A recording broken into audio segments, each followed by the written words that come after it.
Welcome once again to our YouTube channel First movers.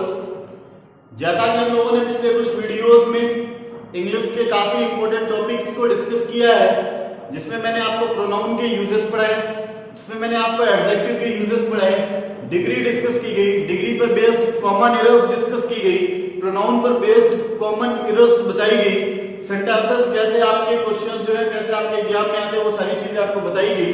तो आइए आज शुरू करते हैं एक और टॉपिक को, और टॉपिक का नाम है हमारा क्या, सेंटेंस। तो आइए देखते हैं क्या है सेंटेंस और सेंटेंस में हमें क्या क्या चीजें पढ़नी है। तो सबसे पहले देखते हैं सेंटेंस क्या होता है। तो सेंटेंस की जो हम डेफिनेशन की ओर जाते हैं, तो सेंटेंस की डेफिनेशन में हमें मिलता है क्या, ग्रुप ऑफ वर्ड्स। मतलब sentence is a group of words. दो बातें ध्यान रखिएगा, एक क्या है ग्रुप ऑफ वर्ड्स और दूसरी बात होनी चाहिए क्या, मीनिंगफुल। ठीक है, दोनों चीजों को समझ लीजिए। जैसे अगर हमने एक सेंटेंस लिखा, प्ले राम इन स्कूल, ठीक है, या हमने एक बात लिखी, नेम इज हिज राकेश, ठीक है। तो ये कुछ वर्ड्स हैं, सारे के सारे दोनों में आप देखिएगा, दोनों जो वर्ड्स हैं वो ग्रुप को रिप्रेजेंट कर रहे हैं। मतलब ये भी ग्रुप ऑफ वर्ड्स है और ये भी क्या है, ग्रुप ऑफ वर्ड्स है। लेकिन अगर आप इसकी मीनिंग निकालना चाहो तो आपको कोई मीनिंग निकल के नहीं आएगी। इसका मतलब ये ग्रुप ऑफ वर्ड्स है जो मीनिंगलेस है, तो इनको अपन सेंटेंस नहीं कह पाएंगे। लेकिन अगर हम इन्हीं के प्लेस में ये कर रहे हैं कि Ram plays in the ground, Ram plays in the ground, या अगर अपन ये करते हैं कि हिज नेम इज राकेश, तो जब आप ये इस तरीके से ग्रुप ऑफ वर्ड्स को यूज करते हो तो आपको दिखता है कि ये जो ग्रुप ऑफ वर्ड्स है इसकी मीनिंग है, और चूंकि इसकी मीनिंग है तो इसको अपन कहेंगे मीनिंगफुल, और है क्या, ग्रुप ऑफ वर्ड्स, तो क्या बन जाएगा, हमारा सेंटेंस बन जाएगा। तो इसका मतलब सेंटेंस की जो डेफिनेशन हमारे पास निकल के आई वो क्या निकल के आई कि sentence is a meaningful group of words. Sentence वास्तव में क्या है, शब्दों का समूह है जिसकी क्या होनी चाहिए, मीनिंग होनी चाहिए। अब सवाल ये उठता है कि हमें ये कैसे पता चलेगा कि इसकी मीनिंग है या नहीं। ठीक है, हमें ये कैसे पता चलेगा कि इसकी मीनिंग है या नहीं है। तो ध्यान रखिएगा कि अगर सेंटेंस अपने एक प्रॉपर स्ट्रक्चर पर बेस्ड है, सेंटेंस को हमने जो लिखा है, शब्दों को जो हमने लिखा है वो प्रॉपर स्ट्रक्चर पर लिखा है तो उसकी मीनिंग होगी। और अगर हमारा स्ट्रक्चर सही नहीं है, अगर हमारे वर्ड्स का जो स्ट्रक्चर है, जो वर्ड्स की प्लेसिंग है वो सही नहीं है, तो उसकी मीनिंग नहीं निकल के आएगी। फॉर एग्जाम्पल, अगर हम इंग्लिश के सेंटेंस के एक कॉमन स्ट्रक्चर की बात करें तो क्या होता है, सब्जेक्ट, वर्ब और ऑब्जेक्ट। अगर हम सब्जेक्ट, वर्ब और ऑब्जेक्ट की बात कर रहे हैं तो इसका मतलब क्या है कि हमें सेंटेंस में सबसे पहले सब्जेक्ट यूज करनी चाहिए, फिर उसके बाद वर्ब यूज करनी चाहिए, फिर क्या यूज करना चाहिए, ऑब्जेक्ट। अगर आपने इस क्रम में वर्ड्स को अरेंज किया है तो उसकी मीनिंग आएगी, और अगर आपने इस क्रम में वर्ड्स को अरेंज नहीं किया है तो उसकी मीनिंग नहीं है। ठीक है, सीधी सी बात। दूसरा, अगर हम एक सेंटेंस ऐसा लिखते हैं, एक तो ये हो गया मीनिंग का, ठीक है, ये कॉमन स्ट्रक्चर है, इसके अलावा भी स्ट्रक्चर्स होते हैं अलग अलग टाइप के सेंटेंसेस के। अगर हम एक सेंटेंस ऐसा लिखते हैं कि जैसे मान लीजिए हमने लिखा सी इज अ गुड बॉय, ठीक है। अब आप इस सेंटेंस को लिखिए, और एक सेंटेंस हमने लिखा he is a good boy, ठीक है, he is a good boy. तो अब अगर हम ये दो सेंटेंस लिख रहे हैं तो आपको दिखेगा कि ये हमारा क्या हो गया, सब्जेक्ट हो गया, ये हमारे क्या हो गए, वर्ब हो गई, ये जो हमारा है वो क्या है, वो कॉम्प्लीमेंट्स है, ठीक है, वो क्या है, कॉम्प्लीमेंट्स है। तो मतलब जो हम सेंटेंस के वर्ड्स का अरेंजमेंट कर रहे हैं, जो हम उसका ऑर्डर लिख रहे हैं वो तो हम सही कर रहे हैं, सब्जेक्ट लिख रहे हैं, वर्ब लिख रहे हैं, फिर अदर वर्ड्स लिख रहे हैं, चाहे वो ऑब्जेक्ट हो चाहे कॉम्प्लीमेंट्स हो, ठीक है। तो हमारा अरेंजमेंट तो सही है, लेकिन क्या ये हमारे सेंटेंस मीनिंगफुल हैं? तो आपको यहाँ पे दिखेगा ये सेंटेंस जो है इसको हम सेंटेंस की कैटेगरी में नहीं रखेंगे। क्यों नहीं रखेंगे? क्योंकि ये मीनिंगलेस सेंटेंस है। सी का यूज हम बॉय के लिए नहीं करते हैं, इसका मतलब ये जो सेंटेंस है वो हमारा क्या हो गया, गलत हो गया। अब अगर हम इसकी बात करते हैं, he is a good boy, तो ये हमारा क्या होगा, सेंटेंस हो जाएगा।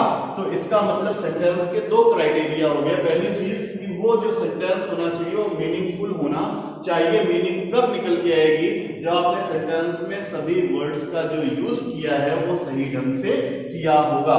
और दूसरी उसकी मीनिंग कब निकल के आएगी, जब आपने जो वर्ड्स लिखे हैं उनको सही क्रम पे लिखा हुआ है, कि चीजों को जहां पे लिखना चाहिए वहां पे अगर आपने लिखा है तो उसकी मीनिंग निकल के आएगी। तो ध्यान रखिएगा, सेंटेंस के फॉर्मेशन के लिए दो इंपॉर्टेंट चीजें, पहली करेक्ट अरेंजमेंट ऑफ वर्ड्स और दूसरी correct word for correct sequences. ठीक है, या ये कह लीजिए कि जिस भी कॉन्सेप्ट में आप जो चीजें यूज करना चाह रहे हो, जैसे यहाँ पे आपने बॉय के लिए यूज करना था तो आप शी का यूज नहीं कर सकते, या शी के लिए यूज करना था तो फिर आप बॉय का यूज नहीं कर सकते थे, तो आपको किसका यूज करना चाहिए था, यहाँ पे गर्ल का, तब आपका सेंटेंस क्या हो जाता, करेक्ट हो जाता। तो करेक्ट सेंटेंस के लिए दो क्राइटेरिया इंपॉर्टेंट है।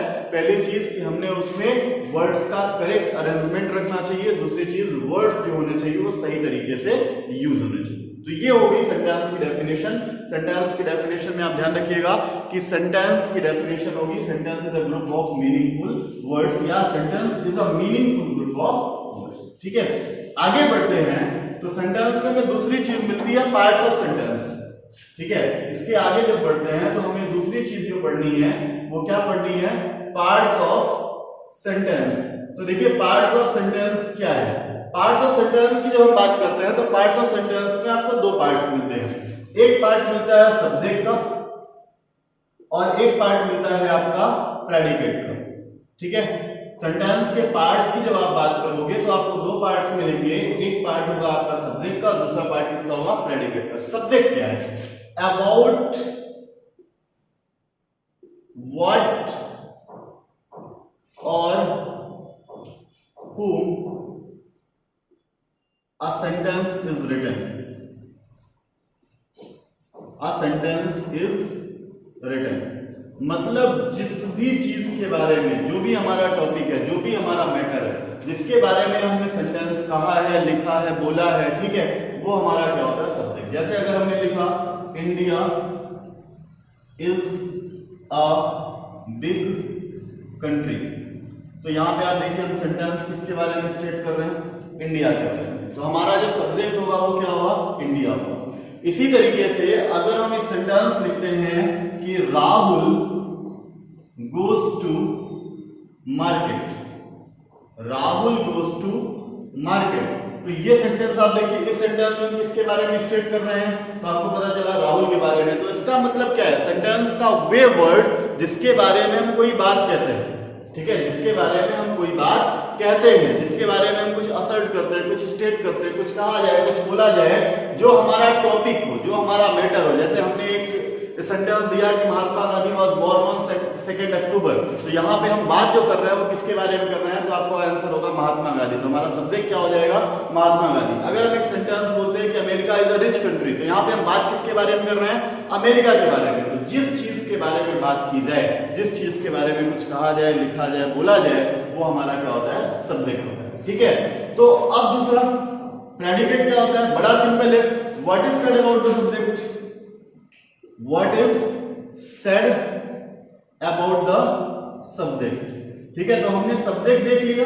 अब ध्यान रखिए प्रेडिकेट क्या होगा, what is said about the subject, जो कुछ भी हमने सब्जेक्ट के बारे में कहा है वो हमारा क्या होगा, प्रेडिकेट होगा। सब्जेक्ट के बारे में हमने जो कुछ भी कहा है वो हमारा क्या होगा, प्रेडिकेट होगा।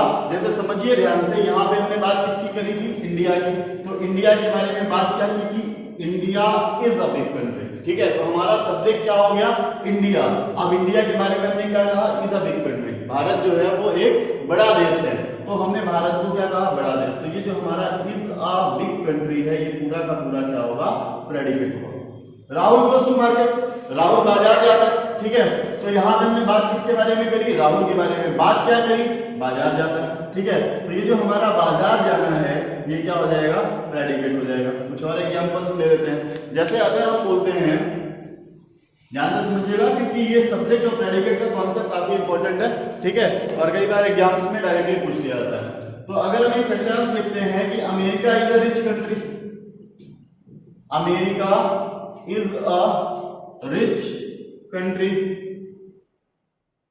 ठीक है, तो इस सेंटेंस में देखिए हम बात किसके बारे में कर रहे हैं, अमेरिका के बारे में। जिस चीज के बारे में कुछ कहा जाए, कुछ बोला जाए, जो हमारा टॉपिक हो, मैटर हो, वो हमारा क्या होता है, सब्जेक्ट होता है। क्या कहा हमने अमेरिका के बारे में, इज अ रिच कंट्री, तो ये हमारा जो होगा वो क्या कहलाएगा, प्रेडिकेट कहलाएगा। ठीक है, तो आशा करता हूं कि आपको सब्जेक्ट और प्रेडिकेट पूरी तरह से समझ में आ रहे होंगे। जिस चीज के बारे में कुछ कहा जाए, कुछ लिखा जाए, कुछ बोला जाए, ठीक है, यहाँ पे मैंने रिटर्न बस लिखा है, तो रिटर्न नहीं मान के चलेगा, कुछ कहा जाए, लिखा जाए, बोला जाए, वो हमारा क्या होता है, सब्जेक्ट होता है। ठीक है, और प्रेडिकेट का मतलब क्या है कि हमने उस सब्जेक्ट के बारे में जो कुछ भी कहा, ठीक है, अगर हम बात ही के बारे में कर रहे हैं तो he is my best friend, तो अगर हमने ये सेंटेंस बोला तो हम बात किसके बारे में कर रहे हैं, ही के बारे में, हमारा सब्जेक्ट क्या हो जाएगा, ही हो जाएगा।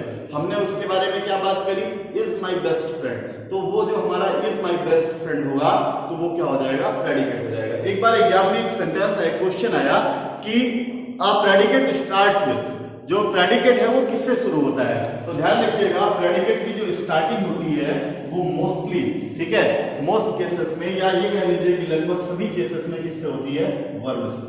ठीक है, ठीक है, ध्यान रखिएगा अ प्रेडिकेट स्टार्ट्स विथ, अब इसको नोट कर लीजिएगा, एग्जाम में आया हुआ क्वेश्चन है, a predicate starts with a verb. ठीक है, जो प्रेडिकेट है वो जनरली किससे शुरू होता है, वर्ब से, क्योंकि आप देखो जब आप इंग्लिश के स्ट्रक्चर की बात करते हो तो आपने सबसे पहले क्या लिखा, सब्जेक्ट, सब्जेक्ट के बाद क्या लिखा, वर्ब, वर्ब के बाद क्या लिखा, अदर वर्ड्स या ऑब्जेक्ट्स या कॉम्प्लीमेंट, जो कुछ भी है। ठीक है, तो अगर आप सब्जेक्ट को छोड़ दो तो सब्जेक्ट के बाद आपको क्या मिलेगा, वर्ब, तो ये क्या है, आपका प्रेडिकेट है। ठीक है, और प्रेडिकेट की स्टार्टिंग जो होगी वो किससे होगी, वर्ब से होगी।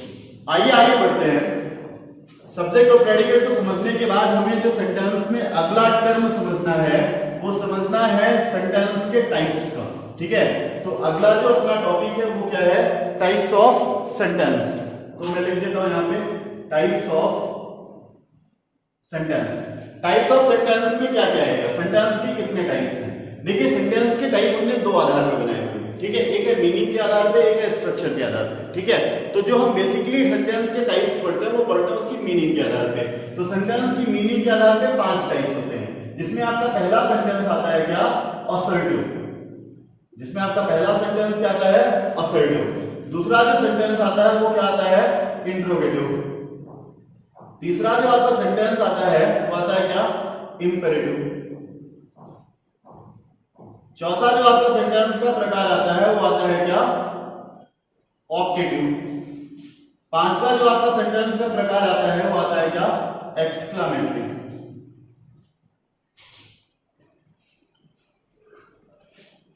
एक्सक्लामेटरी। ठीक है, तो इन सारे प्रकार को एक एक करके मैं समझा देता हूं आप लोगों को, ये है क्या। पहला है आपका क्या, असर्टिव। मैंने हमेशा आप लोगों को प्रयास किया है ये बताने का कि जब भी आप इंग्लिश में कोई भी टॉपिक पढ़ते हो, कुछ भी पढ़ते हो, तो ध्यान रखा करो उसमें कि वो कहीं ना कहीं वर्ड से ही आपको उसकी डेफिनेशन को समझना है, अलग नहीं करना है। ठीक है, जब भी आप किसी चीज की डेफिनेशन पढ़ना चाहोगे तो डेफिनेशन जो पढ़नी है आपको वो वर्ड से ही पढ़नी है। ठीक है, बाकी आपको कुछ अलग नहीं करना है। तो देखो ध्यान से, जब आप असर्टिव की बात करोगे तो ये एक वर्ड होता है असर्ट, एक वर्ड होता है क्या, असर्ट। असर्ट का अगर हम सिनोनिम देखें तो होता है टू स्टेट। ठीक है, टू स्टेट, स्टेट का मतलब है कहना। ठीक है, जब हम कोई जनरली बात कहते हैं किसी भी मैटर के बारे में, किसी भी टॉपिक के बारे में, किसी भी सब्जेक्ट के बारे में, जब हम जनरल स्टेटमेंट्स देते हैं तो इसको आप सीधा सा इसका सिनोनिम समझ लीजिए। असर्टिव का सिनोनिम होता है क्या, स्टेटमेंट।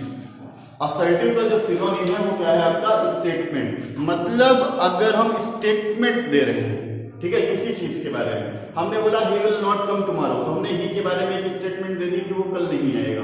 ठीक है, अगर हमने बोला कि India is a great country, तो इंडिया के बारे में हमने एक स्टेटमेंट दी है कि India is a great country. अगर हम बोल रहे हैं कि I am going to market, मतलब मैं अपने बारे में एक स्टेटमेंट दे रहा हूं कि I am going to market. लेकिन अगर मैं पूछूं व्हाट आर यू डूइंग, अगर मैं एक सेंटेंस कहता हूं व्हाट आर यू डूइंग, तो आपको यहां पे समझ में आ रहा है कि मैं किसी के बारे में कोई स्टेटमेंट नहीं दे रहा हूं, बल्कि मैं क्या कर रहा हूं, उससे कुछ पूछ रहा हूं। ठीक है, तो ध्यान रखिएगा, जब हम किसी चीज के बारे में, किसी सब्जेक्ट के बारे में, किसी व्यक्ति के बारे में कोई जनरल स्टेटमेंट देते हैं तो वो जो हमारा सेंटेंस होता है वो कौन सा सेंटेंस होता है, असर्टिव होता है। ठीक है, आगे बढ़ते हैं, थोड़ा सा असर्टिव के बारे में और चीजें सीखते हैं, ठीक है। फिर एक एक करके मैं सारे टाइप समझाऊंगा ही आप लोगों को। तो असर्टिव के बारे में कुछ और चीजें सीखते हैं। ये जो कि स्टेटमेंट्स हैं, और किसी भी चीज के बारे में जो हम स्टेटमेंट देते हैं वो दो प्रकार की देते हैं, एक पॉजिटिव देते हैं, ठीक है, और एक स्टेटमेंट जो देते हैं वो कैसे देते हैं, निगेटिव। कई बार आप लोग पढ़ लेते हो कि निगेटिव सेंटेंस का एक अलग टाइप है, पर ध्यान रखिएगा निगेटिव सेंटेंस का अलग टाइप नहीं है, निगेटिव इज अ सब टाइप ऑफ सेंटेंस, ठीक है। मतलब सेंटेंस के एक टाइप का टाइप है, ना कि सेंटेंस का टाइप है, ये बात ध्यान रखिएगा, ठीक है। और उस आधार पर फिर आप लोग सेंटेंस के कई प्रकार बता देते हो, वो गलत होता है। हिंदी में अलग होता है, लेकिन इंग्लिश में सेंटेंस के 5 ही प्रकार होते हैं, और जो आपका निगेटिव सेंटेंस है वो असर्टिव का ही क्या है, एक टाइप है। तो देखिए जो हमारी स्टेटमेंट्स है वो क्या है, पॉजिटिव है और निगेटिव है। पॉजिटिव स्टेटमेंट्स की बात करें तो जैसे मैंने बोला Aman is a good boy, Aman is a good boy, तो यहाँ पे हमने अमन के बारे में एक पॉजिटिव बात कही, ठीक है। अगर एक सेंटेंस में बोलूं he is going to market, तो ही के बारे में हमने एक पॉजिटिव स्टेटमेंट दी, he is going to market. Easy से सेंटेंस में लिख रहा हूं, आपको समझने में दिक्कत नहीं होगी, ठीक है। इजी से सेंटेंस लिख रहा हूं, आपको समझने में प्रॉब्लम नहीं होगी, ठीक है। तो यहाँ पे देखिए Aman is a good boy, Aman क्या है, एक अच्छा लड़का है, he is going to market, वह बाजार जा रहा है, ठीक है। तो ये दोनों के दोनों जो स्टेटमेंट्स है वो हमारी क्या है, पॉजिटिव स्टेटमेंट है, मतलब सकारात्मक बातें हैं। लेकिन अगर हम यही जो बोलते हैं Aman is not a good boy, या अगर अपन बोल देते हैं Aman is not present here, ठीक है, या एक सेंटेंस अपन बोल देते हैं he has no book, he has no book, ठीक है। तो आप ध्यान रखिए ये जो सेंटेंसेस हैं हमारे, Aman is a good boy, he is going to market, ये पॉजिटिव स्टेटमेंट्स थी। और अगर हमने बोला Aman is not present here, Aman यहाँ उपस्थित नहीं है, तो हम बात किसके बारे में कर रहे हैं, अमन के बारे में, मतलब एक स्टेटमेंट दे रहे हैं, लेकिन स्टेटमेंट हमारी कैसी है, निगेटिव है। अमन यहाँ उपस्थित नहीं है, ये हमारी जो स्टेटमेंट है वो कैसी है, निगेटिव है। ही हैज नो बुक, उसके पास कोई किताब नहीं है, ये भी हमारी जो स्टेटमेंट है वो कैसी है, निगेटिव है। तो स्टेटमेंट्स दो तरीके की होती हैं, एक पॉजिटिव और एक निगेटिव। इसी आधार पर ध्यान रखिएगा असर्टिव सेंटेंस के दो प्रकार होते हैं, एक है आपका अफर्मेटिव सेंटेंस, एक क्या है, अफर्मेटिव सेंटेंस। अफर्मेटिव सेंटेंस का सीधा सा मतलब है जो क्या रखे, पॉजिटिव स्टेटमेंट रखे, मतलब वो सेंटेंस जो पॉजिटिव स्टेटमेंट देते हैं क्या कहलाते हैं, अफर्मेटिव कहलाते हैं। निगेटिव सेंटेंस ठीक उसी का उल्टा, वे सेंटेंस जो निगेटिव स्टेटमेंट देते हैं उन्हें अपन क्या बोलते हैं, निगेटिव सेंटेंस कहते हैं। तो मोटी सी बात ये है कि असर्टिव सेंटेंस के दो प्रकार हैं, पहला अफर्मेटिव सेंटेंस, दूसरा निगेटिव सेंटेंस। अफर्मेटिव सेंटेंस का मतलब है वे सेंटेंस जो पॉजिटिव स्टेटमेंट देते हैं, निगेटिव सेंटेंस का मतलब है वे सेंटेंस जो निगेटिव स्टेटमेंट देते हैं। कॉमन आइडेंटिफिकेशन आपको बता रहा हूं, कॉमन रूप से ध्यान रखिएगा, निगेटिव सेंटेंसेस में जनरली हम निगेटिव वर्ड्स का यूज करते हैं, जैसे नो हो गया, नॉट हो गया, नन हो गया, नो वन हो गया, नथिंग हो गया। ये जो वर्ड्स होते हैं वो निगेटिव वर्ड्स होते हैं।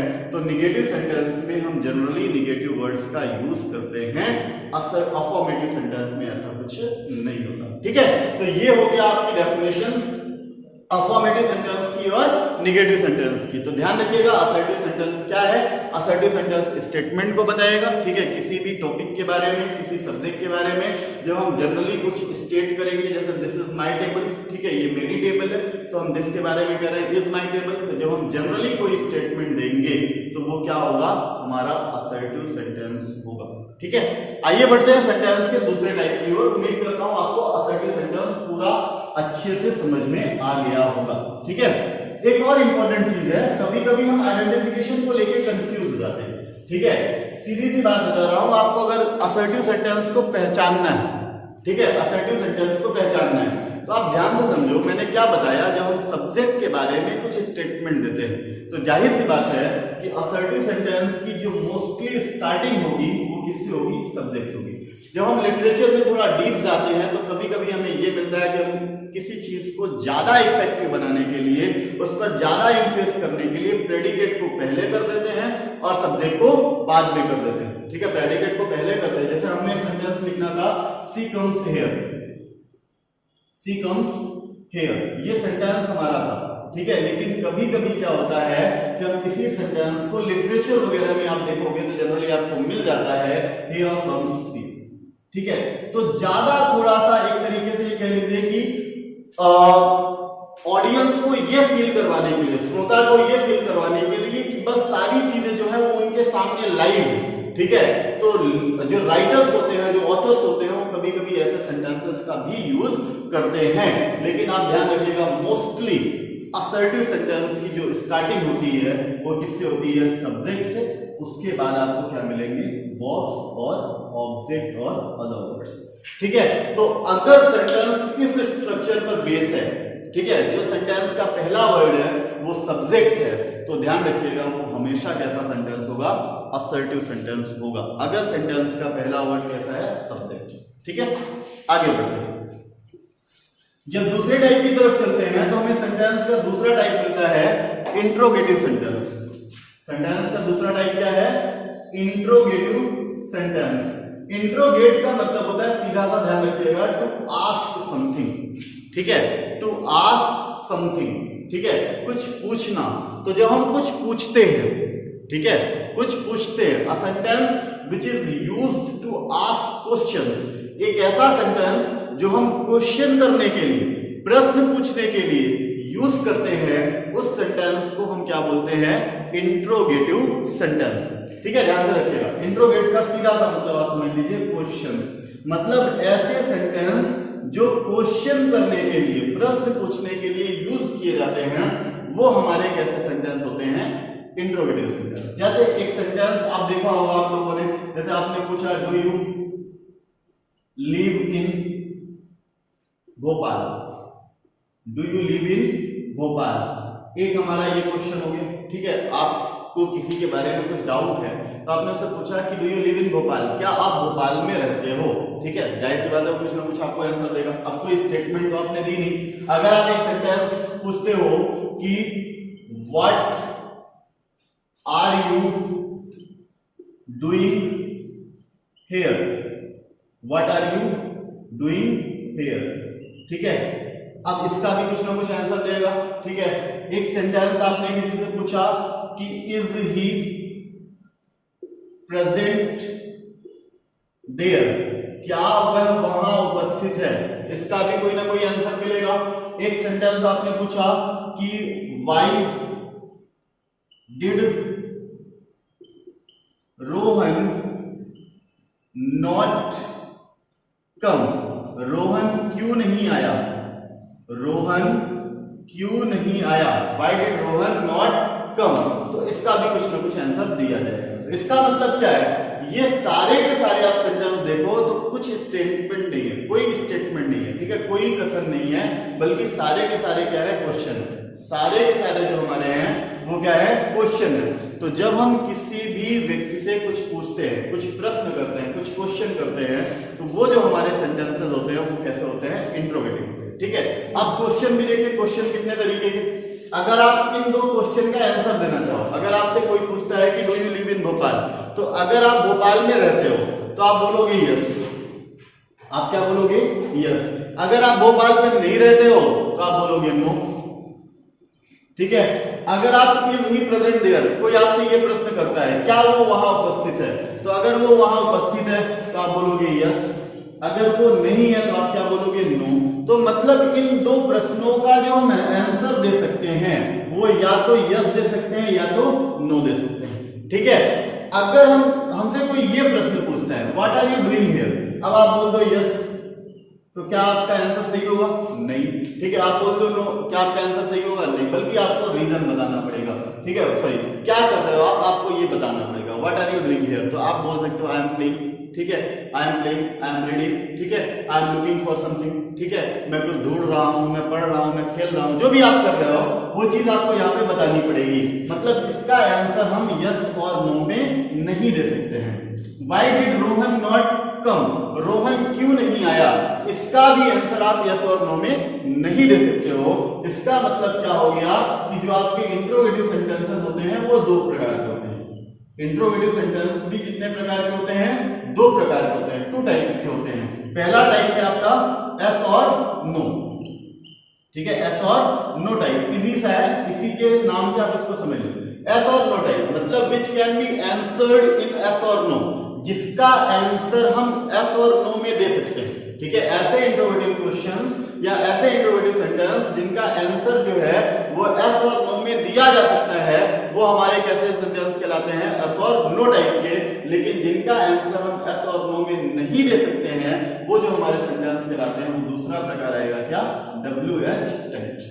ठीक है, आइडेंटिफिकेशन क्या है, आइडेंटिफिकेशन क्या है, अगर किसी सेंटेंस को आपने हेल्पिंग वर्ब से शुरू किया है और लास्ट में लगाया क्वेश्चन मार्क, अगर किसी भी सेंटेंस को आपने हेल्पिंग वर्ब से शुरू किया और लास्ट में लगाया क्वेश्चन मार्क, तो वो आपका जो सेंटेंस होगा वो कैसा होगा, एस और नो टाइप का।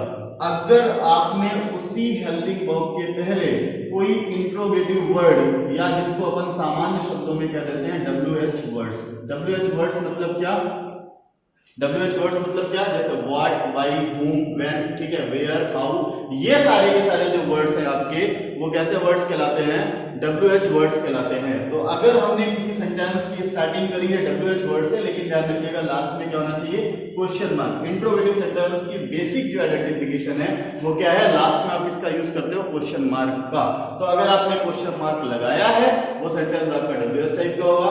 अगर आप सेंटेंस की स्टार्टिंग हेल्पिंग वर्ब से करते हो, फिर आपने क्या लगाया है, क्वेश्चन मार्क लगाया है, तो सेंटेंस आपका कैसा होगा, एस और नो टाइप का होगा। आप यहाँ पे देख सकते हो, डू हमारी क्या होती है, हेल्पिंग वर्ब, इज हमारी क्या होती है, हेल्पिंग वर्ब। तो सेंटेंस की स्टार्टिंग हमने किससे करी, डू से या इज से, लास्ट में क्या यूज कर लिया, क्वेश्चन मार्क। तो ये जो हमारा सेंटेंस है वो कैसा होगा, एस और नो इंट्रोगेटिव। ये दोनों सेंटेंस कैसे होंगे, एस और नो टाइप। ठीक है, और इन दोनों सेंटेंस की स्टार्टिंग देखिए, हेल्पिंग वर्ब हमने लिखी है, आर और डिड हमने लिखा है, ठीक है, लेकिन उसी आर के पहले हमने किसका यूज कर लिया, व्हाट का, उसी डिड के पहले हमने किसका यूज कर लिया, वाई का। तो जब हम WH वर्ड से सेंटेंस की स्टार्टिंग करते हैं, तो वो सेंटेंस हमारा कैसा होता है, WH टाइप का।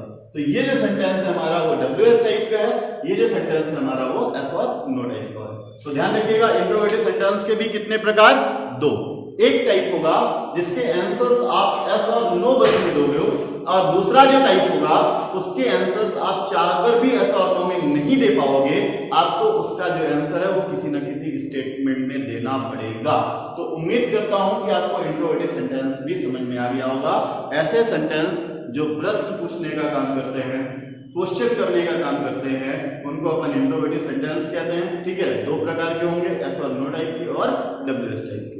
आइए सेंटेंस के तीसरे टाइप पर चलते हैं। तो सेंटेंस के जो तीसरे टाइप पर चलते हैं, इसकी भी स्टार्टिंग मैंने बता दी आपको, इंट्रोगेटिव सेंटेंस की भी, जैसे मैंने असर्टिव की बताई।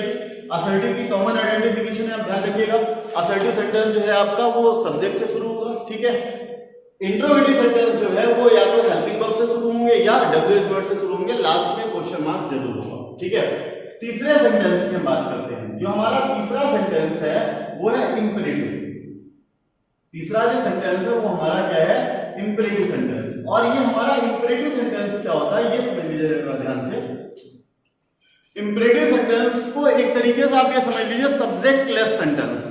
जब हम किसी सेंटेंस में सब्जेक्ट का यूज ही नहीं करते, किसी भी सेंटेंस में हम सब्जेक्ट का यूज ही नहीं करते हैं, लास्ट में फुल स्टॉप का यूज कर लेते हैं, वो हमारे इंपेरेटिव सेंटेंस होते हैं। काम क्या है इसका, जब हम किसी सेंटेंस के थ्रू सामने वाले व्यक्ति को, जो हमारी बात को सुन रहा होता है, उसको ऑर्डर देते हैं, ठीक है, उसको एडवाइस देते हैं, ठीक है, या उसको सजेशन देते हैं, एडवाइस करते हैं या सजेस्ट करते हैं, ठीक है, सजेशंस देते हैं।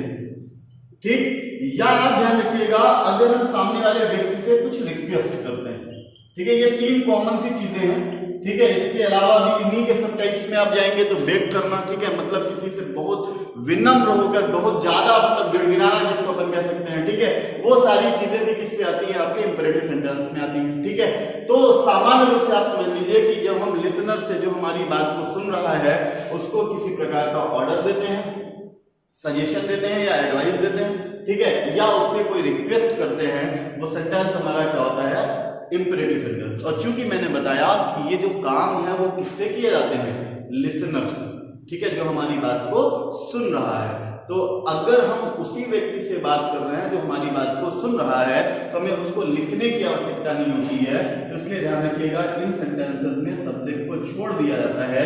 जैसे हमने लिखा ओपन द गेट, जैसे हमने लिखा कम हियर, ठीक है, जैसे हमने लिखा इस टाइप के जो सेंटेंस है, bring me a glass of water, ठीक है, bring me a glass of water, give me a book, ये जो सेंटेंसेस हैं आप देखिए किससे बात करोगे, ओपन द गेट, ठीक है, किससे बात करोगे, जो आपकी बात को सुन रहा होगा, ठीक है। अगर आप कहते हो bring me a glass of water, एक गिलास पानी लेके आओ, तो अगर कोई व्यक्ति नहीं है वहां पे, कोई आपकी बात को नहीं सुन रहा है, तब तो आप ये सेंटेंस बोल नहीं पाओगे। ये सेंटेंस कब बोलोगे, जब आपका लिसनर होगा, ठीक है, मतलब वो यू होगा जिससे आप बात कर रहे होगे। तो इस कारण ध्यान रखिएगा कि open the gate, come here, इन सेंटेंसेस में हमें सब्जेक्ट को लिखने की आवश्यकता नहीं होती है।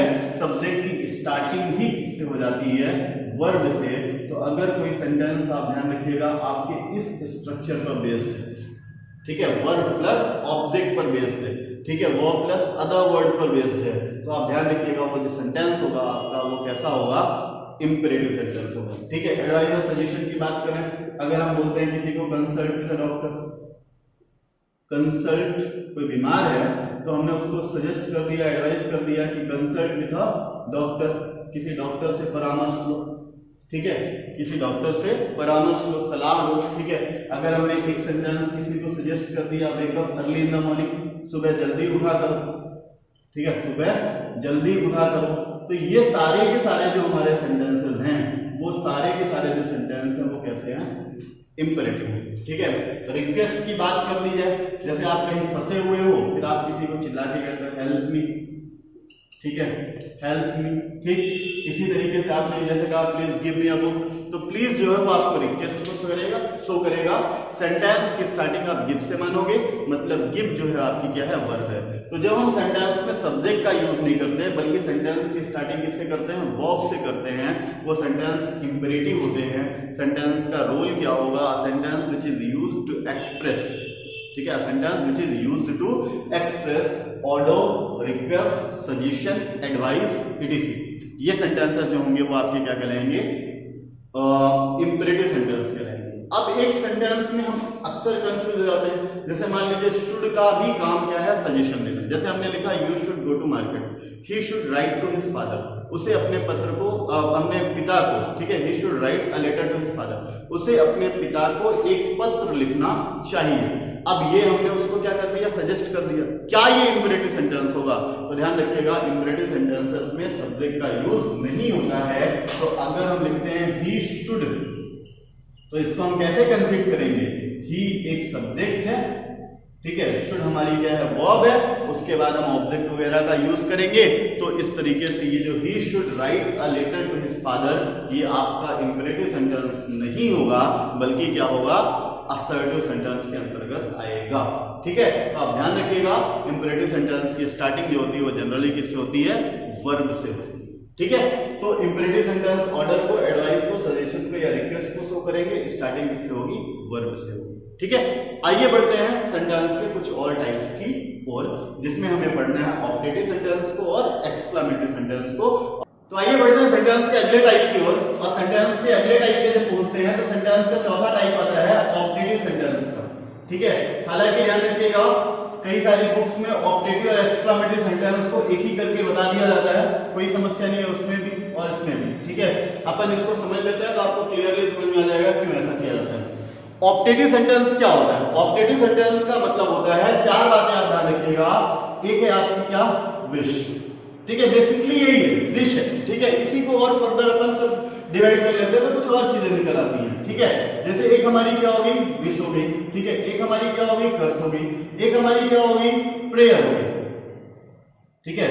जो हमारी विश होती है, ठीक है, जो हमारी कर्स होती है, जो हमारी प्रेज होती है, ठीक है, जो हमारी क्या होती है, प्रेज होती है, और एक लास्ट ध्यान रखिएगा, ब्लेसिंग, ठीक है, ब्लेसिंग। तो ये जो हमारी चार चीजें होती हैं वो किसके अंतर्गत आती हैं, ऑप्टेटिव सेंटेंस के अंतर्गत। जैसे आपने अगर कुछ सेंटेंसेस यूज किए, जैसे आपने लिखा may you live long, may you live long, ठीक है। आपने क्या लिखा, long live our friendship, long live our friendship, ठीक है, लॉन्ग लिव आवर फ्रेंडशिप। आपने क्या लिखा? आपने लिखा कि मे गॉड सेव अस। आपने क्या लिखा? आपने लिखा may you get well soon. ठीक है, may you get well soon. इस तरीके के जब आप सेंटेंसेस का यूज करते हो, ये सारे के सारे सेंटेंसेस कैसे हैं? ऑप्टेटिव सेंटेंस के अंतर्गत आते हैं। करते क्या है हम ऑप्टेटिव सेंटेंस में? ऑप्टेटिव सेंटेंस के द्वारा हम किसी भी व्यक्ति के लिए कुछ इच्छा रखते हैं, ठीक है, वो अच्छी या बुरी, ठीक है, दोनों तरीके की हो सकती है। जैसे हमने किसी को लिखा मे यू लिव लॉन्ग, ठीक है, तुम्हारी उम्र जो है वो लंबी हो, तुम दीर्घायु हो। एक सेंटेंस हम ऐसे भी कर सकते हैं, may you die soon, may you die soon, ठीक है, मतलब तुम जल्दी मर जाओ।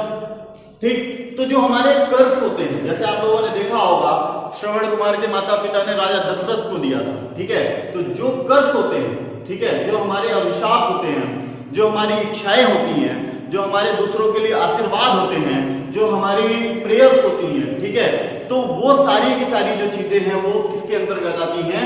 ऑप्टेटिव सेंटेंस के अंतर्गत आती है। इसका मतलब क्या है? Optative sentence is used to express wish, curse, pray और blessing. Optative sentences are used to express wish, curse, pray और ब्लेसिंग। क्लियर है? जैसे अगर हमने मान लो कोई जो है हम परेशानी में फंसे हुए, ठीक है, हम किसी मुसीबत में फंसे हुए हैं, तो हम ईश्वर से प्रार्थना करते हैं मे गॉड सेव अस, ठीक है, हम खुदा से प्रार्थना करते हैं कि हमें बचा ले, ठीक है, हमें बचा ले। तो ये हमारी क्या होगी? प्रार्थना होगी। अगर कोई बीमार है तो हम उसके लिए प्रार्थना करते हैं कि may you get well soon, तुम क्या हो जाओ? जल्दी ठीक हो जाओ। तो कहीं ना कहीं ये सारी की सारी जो चीजें हैं, चाहे आप ऊपर से लेके नीचे तक जितने भी सेंटेंसेस को देखो, वो सारी की सारी क्या है? आपकी इच्छाएं हैं। अगर आप कहते हो मे यू डाई सून, तुम जल्दी मर जाओ, ये भी आपकी क्या है? एक इच्छा है, मतलब आप उसको क्या दे रहे हो? श्राप दे रहे हो। तो सारे के सारे सेंटेंसेस जो होते हैं वो जनरली क्या होते हैं? विश होती है, किसी के मन की इच्छा होती है, उसी को हमने सब डिवाइड कर दिया है, तो हमें चार अलग अलग पार्ट मिल जाते हैं, विश, कर्स, प्रे और ब्लेसिंग। ठीक है, तो ऑप्टेटिव सेंटेंस के अंतर्गत याद रखिएगा ऐसे सेंटेंसेस जो विश, कर्स, प्रे और ब्लेसिंग को एक्सप्रेस करें, वे सेंटेंसेस हमारे होते हैं ऑप्टेटिव सेंटेंस। ठीक है, लास्ट सेंटेंस के टाइप की ओर चलते हैं, और सेंटेंस का जो हमारा लास्ट टाइप है वो क्या है? Exclamatory sentence. ठीक है, इसको भी ध्यान से समझ लेते हैं कि ये एक्सक्लामेटरी सेंटेंस होता क्या है। ठीक है, पांचवा प्रकार सेंटेंस का एक्सक्लामेटरी सेंटेंस। ठीक है, इस एक्सक्लामेटरी सेंटेंस को भी ध्यान से समझ लो। एक्सक्लामेटरी सेंटेंस एक वर्ब से बना है, एक्सक्लेम। एक्सक्लेम, ठीक है, एक्सक्लेम का मतलब होता है टू एक्सप्रेस सडन और strong feeling. To express sudden और स्ट्रॉन्ग फीलिंग। ठीक है, जैसे हम चल रहे थे, ठीक है, हम रोड पर चल रहे थे, एक व्यक्ति जा रहा था, सडनली उसका एक्सीडेंट होता है और वो मर जाता है। ठीक है, सडनली उसका एक्सीडेंट होता है और वो क्या होता है? मर जाता है। अब हमारे मन में पहले से तो कोई उसके बारे में इच्छा रही नहीं होगी, लेकिन जैसे ही हमने उसका एक्सीडेंट देखा, ठीक है, और वो मर गया, तो हमारे मुंह से एक सेंटेंस निकल के आएगा, अलास ही हैज डाइड। ठीक है, बहुत बुरा हुआ, वो मर गया। ठीक है, बहुत बुरा हुआ, वो मर गया। हम कोई मैच खेल रहे थे, ठीक है, जब मैच खेल रहे थे तब तो हमको पता नहीं था कि जीतेंगे कि हारेंगे। ठीक है, मैच खत्म हुआ, और जब मैच खत्म हुआ तो हम जीत गए। ठीक है, या मान लो इंडिया और ऑस्ट्रेलिया का मैच चल रहा था, तो पहले तो हमें कुछ मालूम नहीं था, मैच खत्म हुआ, इंडिया जीत गया, सब उछल के बोलते हैं हुर्रे, इंडिया है वन। ठीक है, तो ये जो आपका सेंटेंस है, हुर्रे इंडिया हैव वन, ठीक है, ये जो आपका सेंटेंस है वो भी कैसा सेंटेंस होगा? एक्सक्लामेटरी सेंटेंस होगा। ठीक है, कैसा सेंटेंस होगा? एक्सक्लामेटरी सेंटेंस होगा। ठीक है, तो ध्यान रखिएगा, जब हम किसी सेंटेंस से, ठीक है, किसी सेंटेंस से अपनी सडन फीलिंग को, ठीक है, या स्ट्रॉन्ग फीलिंग को एक्सप्रेस करते हैं, a sentence which is used to express sudden और स्ट्रॉन्ग फीलिंग, ठीक है, उसी को अपन क्या बोलते हैं? एक्सक्लामेटरी सेंटेंस होते हैं, बोलते हैं। और ये करेंगे क्या क्या? खुशियां बताते हैं, ठीक है, जैसे इंडिया जीत गई तो खुश हो गए। दुख को प्रेजेंट करते हैं, जैसे कोई मर गया तो दुखी, ठीक है। इसके अलावा आश्चर्य को प्रकट करते हैं, हर्ष को प्रकट करते हैं, विषाद को प्रकट करते हैं, ठीक है। मतलब जो ये हमारे सुख दुख फीलिंग्स वाली जो बातें होती हैं वो हम किसके थ्रू बताते हैं, एक्सक्लामेटरी सेंटेंस के थ्रू बताते हैं। जैसे समझिएगा कि हम किसी से चर्चा कर रहे थे, ठीक है, हम किसी मैटर में फंसे हुए थे और उसने एक राय दी, उसने एक आइडिया दिया जो हमें काफी पसंद आया और उस आइडिया के थ्रू हम उस मैटर से निकल सकते हैं, ठीक है, उस प्रॉब्लम से निकल सकते हैं। तो हमने उसको कहा क्या, व्हाट एन आइडिया, क्या आइडिया है, ठीक है, व्हाट एन आइडिया, क्या आइडिया है, कैसा सेंटेंस होगा, एक्सक्लामेटरी सेंटेंस होगा। हम कोई मूवी देख रहे थे, ठीक है, उस मूवी को देखने में हमें काफी मजा आया, ठीक है, मतलब मूवी कैसी थी, फनी थी, मूवी कैसी थी, फनी थी। हमने लिखा how funny the movie is, how funny the movie is, कि मूवी कितनी फनी है, कितनी मजाकिया है, कितनी मतलब ह्यूमरस से भरपूर है, ठीक है। तो हमने लिखा how funny the movie is, movie कितनी ज्यादा फनी है। तो इस तरीके से जो सेंटेंस है हमारा वो कैसा सेंटेंस है, एक्सक्लामेटरी। अब ये बताइए क्या ये सेंटेंस हम घर में बैठे हैं, मूवी नहीं देख रहे हैं तब निकल पाए, नहीं, हम घर में बैठे हैं, हमने अमेरिका को याद किया, अमेरिका के बारे में सेंटेंस कर दिया, America is a rich country, ठीक है। हमने इंडिया को याद किया, इंडिया के बारे में सेंटेंस कर दिया कि India is a great country, ठीक है।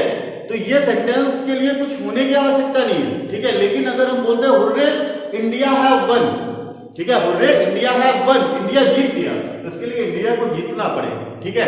तो ध्यान रखिएगा जब किसी घटना के होने पर, जब किसी चीज के घटित होने पर हमारे मन से जो फीलिंग्स निकल के आती हैं, जो हमारे मन के भाव निकल के आते हैं, जिनको हम सडन फीलिंग या स्ट्रांग फीलिंग कहते हैं, वो सडन फीलिंग या वो स्ट्रांग फीलिंग जो है वही हमारे कैसा सेंटेंस है, एक्सक्लामेटरी सेंटेंस है। सेंटेंस में ध्यान रखिएगा इंटरजेक्शंस का यूज होगा, या फिर अगर इंटरजेक्शंस का यूज नहीं है तो सेंटेंस के लास्ट में आपको एक्सक्लामेशन मार्क मिलेगा। जैसे आपने अलास का यूज किया, आपने हुर्रे का यूज किया, तो देखिए अलास के बाद या हुर्रे के ठीक बाद आपने क्या लगा दिया, एक्सक्लामेशन मार्क, जिसको हम हिंदी में कहते हैं विस्मयादिबोधक चिन्ह, ठीक है। या फिर अगर आपने इंटरजेक्शन का यूज नहीं किया तो फिर आपने लास्ट में क्या लगा दिया, एक्सक्लामेशन मार्क। ये सेंटेंस की पहचान होती है कि एक्सक्लामेटरी सेंटेंस में एक्सक्लामेशन मार्क का यूज किया जाता है, ठीक है। एक छोटी सी समरी आज के इस पूरे पार्ट ऑफ जो हम लोगों ने आज इसमें टाइप्स ऑफ सेंटेंस डिस्कस किया है। इंपॉर्टेंट चीजें, असर्टिव सेंटेंस स्टेटमेंट है, ठीक है, सेंटेंस के लास्ट में आपको फुल स्टॉप मिलेगा, सेंटेंस की स्टार्टिंग सब्जेक्ट से होगी, ठीक है। दूसरा इंट्रोगेटिव सेंटेंस, क्वेश्चन है, ठीक है, लास्ट में आपको क्वेश्चन मार्क मिलेगा। सेंटेंस की स्टार्टिंग या तो हेल्पिंग वर्ब से होगी या WH वर्ड से होगी, दो प्रकार में ले जाएंगे, एस और नो टाइप और WH टाइप में मैंने डिटेल में आपको समझा दिया। इंपेरेटिव सेंटेंस, सेंटेंस की स्टार्टिंग वर्ब से होगी, सेंटेंस के लास्ट में फुल स्टॉप मिलेगा, ठीक है। आपका लास्ट नेक्स्ट आता है optative sentence. Optative sentence, sentence की जनरली स्टार्टिंग, नॉट ऑलवेज, ठीक है, जनरली जो सेंटेंस की स्टार्टिंग होती है वो में से होती है, सेंटेंस के लास्ट में आप एक्सक्लामेशन मार्क का यूज कर लेते हो, ठीक है। सामान्यतः में से शुरू होगा, अगर में नहीं भी लिखा है, ठीक है, फिर भी ध्यान रखिएगा अगर हम उस सेंटेंस को दूसरे तरीके से यूज करना चाहें तो में का यूज भी कर सकते हैं। जैसे मैंने एक सेंटेंस लिखा था, लॉन्ग लिव अवर फ्रेंडशिप, इस सेंटेंस को आप चाहो तो ऐसा भी लिख सकते हो, मे अवर फ्रेंडशिप लिव लॉन्ग, ठीक है। आपने बोला किसी को गॉड ब्लेस यू, ठीक है, आप इस सेंटेंस को चाहो तो ऐसा भी बोल सकते हो, मे गॉड ब्लेस यू, ठीक है। तो डायरेक्ट और इनडायरेक्ट रूप से ऑप्टेटिव सेंटेंस में कहीं ना कहीं हम किसका यूज करते हैं, मे का, ठीक है। लास्ट सेंटेंस आता है एक्सक्लामेटरी सेंटेंस। एक्सक्लामेटरी सेंटेंस सीधा याद रखिएगा, अवर सडन फीलिंग, ठीक है, अवर स्ट्रॉन्ग फीलिंग, मतलब जिसके बारे में पहले से नहीं सोच रहे हैं बल्कि कुछ हुआ और उस चीज के होने के कारण हमारे मन में जो भाव उत्पन्न हुए उनको एक्सप्रेस करने वाला सेंटेंस जो होगा वो हमारा क्या होगा, एक्सक्लामेटरी सेंटेंस होगा। ये चीजें आप ध्यान रखिएगा। तो आज की इस वीडियो में हम लोगों ने सेंटेंस और सेंटेंस के टाइप्स को बेहतर ढंग से समझ लिया, सेंटेंस के पार्ट्स को समझ लिया, सब्जेक्ट क्या है, प्रेडिकेट क्या है, एग्जाम्पल के साथ मैंने आपको समझा दिया है। आशा है कि आपको समझ में आ गया होगा, आपने वीडियो को पूरा देखा होगा। वीडियो को पूरा देखें तभी आपके मन में ये सारी चीजें क्लियरिटी के साथ बैठेगी और आप बेहतर ढंग से इन चीजों को सीख पाएंगे। तो अगर आज का ये वीडियो आपको अच्छा लगा हो, सेंटेंस आपको समझ में आ गया हो तो इस वीडियो को लाइक करिए, ज्यादा से ज्यादा अपने दोस्तों तक शेयर करिए, हमारे चैनल को सब्सक्राइब करिए। मिलते हैं अगली वीडियोस में कुछ नए टॉपिक के साथ और कुछ नए नॉलेज के साथ। तब तक के लिए थैंक यू सो मच।